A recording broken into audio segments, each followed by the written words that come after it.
Buenos días, Ecomundo, a la 4RD, lunes 29 de agosto. Wall Street cerró mixto el pasado viernes y el Dow Jones de Industriales, su principal indicador, se redujo 0,29%, el Standard & Poor's 500 se redujo 0,16% y el índice compuesto de Nasdaq, donde cotizan las empresas tecnológicas, se incrementó 0,23%. Después que la presidenta de la Reserva Federal, Janet Yellen, dijese que se han reforzado los argumentos para una subida de las tasas de interés. Yellen dejó claro en su discurso anual de Jackson Hole, en Wyoming, que la opción de la subida de las tasas está sobre la mesa y destacó que la opción para el ajuste monetario se ha reforzado en los meses recientes. El petróleo de Texas, de referencia norteamericano, se incrementó 0,65% hasta $47.64 el barril al final de las operaciones en la Bolsa Mercantil de Nueva York, el NYMEX. Los contratos futuros para entrega en octubre se incrementaron 0,31 centavos de dólar respecto al cierre anterior. El crudo de referencia norteamericano suma su segundo día de recuperación tras varias jornadas a la baja por el incremento de las reservas de crudo en los Estados Unidos. El petróleo del Brent, de referencia de Europa, se incrementó 0,50% hasta $49,92 el barril. El petróleo del Mar del Norte, para entrega en octubre, cerró el pasado viernes en el mercado de futuros de Londres con un avance de 0,25 centavos de dólares el barril. De esta forma, el petróleo del Brent acumuló su segunda sesión al alza. El precio de ambos crudos repuntó tras unas declaraciones del ministro de Petróleo de Arabia Saudí que frenaban las expectativas de mercado de que los países productores lleguen a algún tipo de acuerdo que afecte la oferta del crudo. Los contratos de gas natural de entrega en septiembre quedaron en $2,87 por cada 1.000 pies cúbicos y el oro avanzó a $1.327,7 la onza. La rentabilidad de la deuda pública a 10 años, los bonos del Tesoro estadounidenses progresaron al 1,589% y el dólar ganó terreno frente al euro, que se cambiaba a 1,1238 dólares. La Reserva Federal quiere tener evidencias de que la economía tiene la solidez suficiente para aguantar el alza de las tasas de interés y por el momento no lo va a encontrar en el indicador de crecimiento. La segunda lectura del Producto Interno Bruto de la economía norteamericana confirmó la debilidad de la actividad económica en el arranque del año al expandirse solo a una tasa anualizada del 1,1% en el segundo trimestre. Es una décima menos de lo anticipado. La debilidad entre abril y junio sigue al anémico 0,8% en los primeros 3 meses del año. La revisión de los datos se publicó pocas horas antes de que Janet Yellen se dirigiera a la conferencia de banqueros centrales de Jackson Hole. Los economistas y los miembros de la Reserva Federal esperan un rebote en el tercer trimestre en arreglo a los datos de empleo, para lo cual se espera este dato para el mes de septiembre.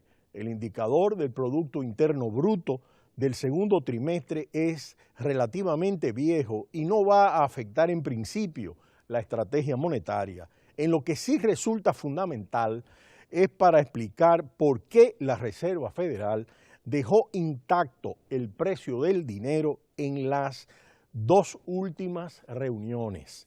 Este crecimiento anémico se explica en gran medida por la cautela de las empresas.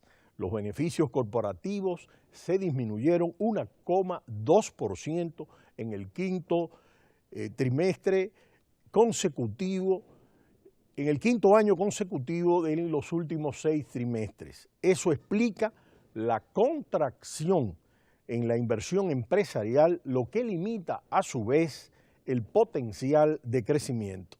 La actividad en el sector inmobiliario se contrajo, entre tanto un 7,7%.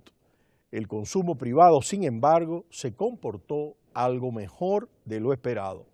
Ahora queda en una tasa anualizada del 4,4%, el doble que en el primer trimestre.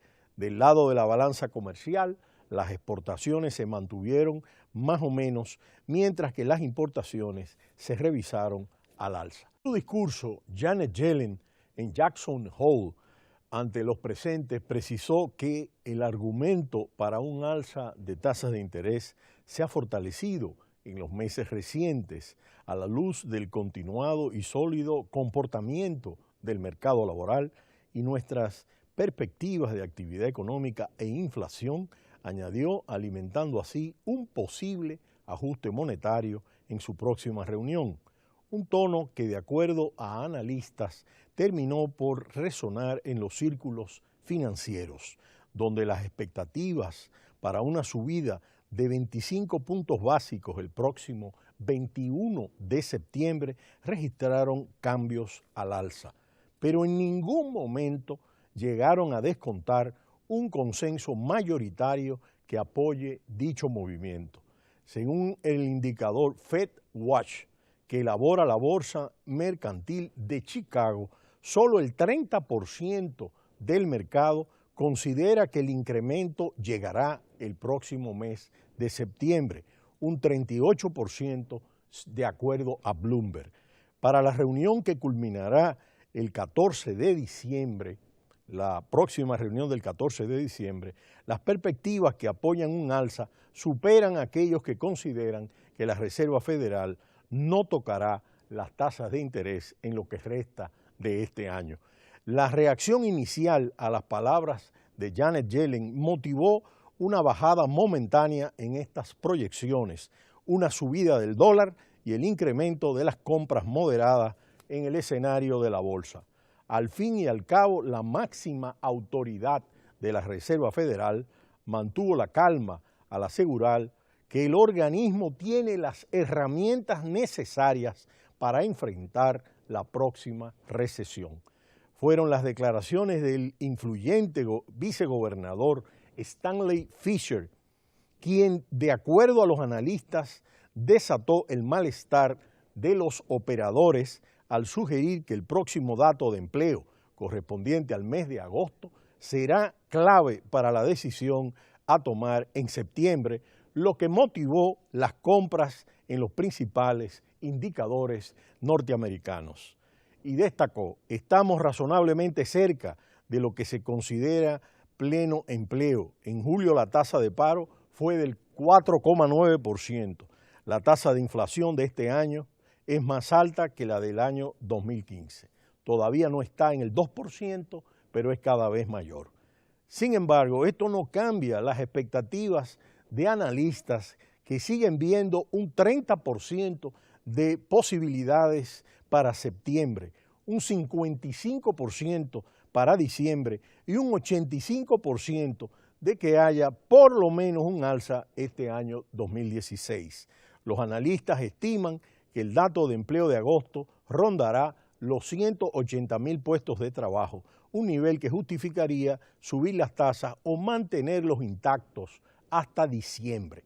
Ante las preguntas acerca de la influencia de los cambios monetarios que pudieran influir en los resultados de las elecciones, el pasado 15 de junio, al término de la reunión del Comité Federal de Mercado Abierto de la Reserva Federal, Janet Yellen respondió que estamos muy centrados en evaluar las perspectivas económicas y hacer los cambios que sean apropiados, sin tener en cuenta el plano político. Desde entonces no había comparecido en público. De hecho, en la última reunión de la Reserva Federal, celebrada a fines de julio, no contó con una rueda de prensa o las proyecciones que se realizan trimestralmente. Tras instaurar con mucho cuidado al mercado la primera subida de las tasas de interés en más de 7 años, el pasado 15 de diciembre del año 2015. Los funcionarios de la Reserva Federal no han conseguido atinar con el calendario para la segunda vuelta para el incremento del precio del dinero, una decisión no libre de consecuencias. Si se retrasa más de la cuenta, el Banco Central podría generar una burbuja de activos y con la renta variable habiendo sumado más de 1.416 puntos desde los mínimos alcanzados en 2009, la bolsa americana sigue a la espera del próximo ciclo bajista. Por el contrario, si se fuerza al alza antes de tiempo, la frágil y débil recuperación económica podría frenarse. De ahí el dilema. Janet Yellen, siguiendo la norma, de acuerdo a los analistas, no quiso saltarse el guión el pasado viernes, no cerrar la puerta explícitamente a este movimiento al alza.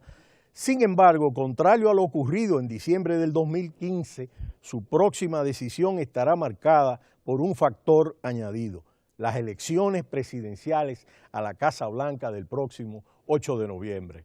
Y es que, de acuerdo a los analistas del mercado, si la Reserva Federal lleva a cabo lo que el mercado interpretaría como un error de política monetaria, subiendo las tasas de interés prematuramente en septiembre, y la renta variable comienza a caer, como hizo durante los 2 meses posteriores a la subida del pasado diciembre del 2015, la decisión podría afectar el resultado electoral. Pero será hasta mañana cuando volveremos en Ecomundo, ojalá 4RD. No le cambie, Cita Cultural.